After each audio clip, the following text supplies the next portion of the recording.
اسلامیہ university Bahawalpur scandal کے بعد university انتظامیہ اور پولیس کے بیانات میں تضاد کا نیا سلسلہ شروع ہو چکا ہے۔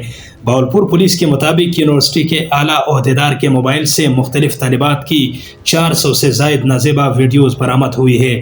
پولیس کا دعویٰ ہے کہ اعلیٰ عہدیدار سے منشیات سمیت جنسی طاقت کی ادویات بھی برآمد کی گئی ہے۔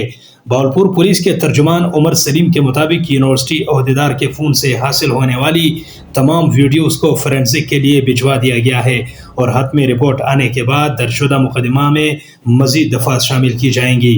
دریاسنا باولپور پولیس کی جانب سے پولیس مدیت میں ہی یونیورسٹی کے ایک اعلیٰ اہلکار پر نارکوٹکس ایکٹ کے تحت مقدمہ درج کیا گیا ہے۔ درج مقدمہ میں مدعی سب انسپکٹر محمد افضل نواز ہے، جن کے مطابق وہ چند دن پہلے پولیس اہلکاروں کے ہمراہ باولپور میں بغداد الجدید موڑ پر ڈیوٹی پر مامور تھے۔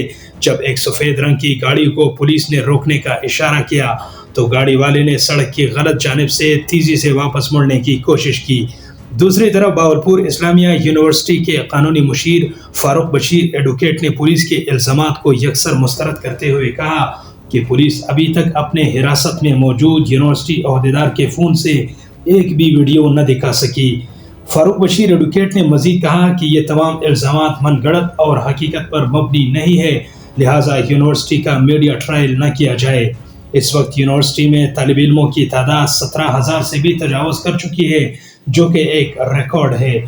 فاروق بشیر کا مزید کہنا تھا کہ اس وقت یونیورسٹی منافع میں جا رہی ہے اور یہ تمام الزامات منظم مافیا کی سازش ہو سکتی ہے۔ اس طرح کے مزید نیوز اپڈیٹس کے لیے سبسکرائب کیجیے ہمارا یوٹیوب چینل ڈی این اے پاکستان۔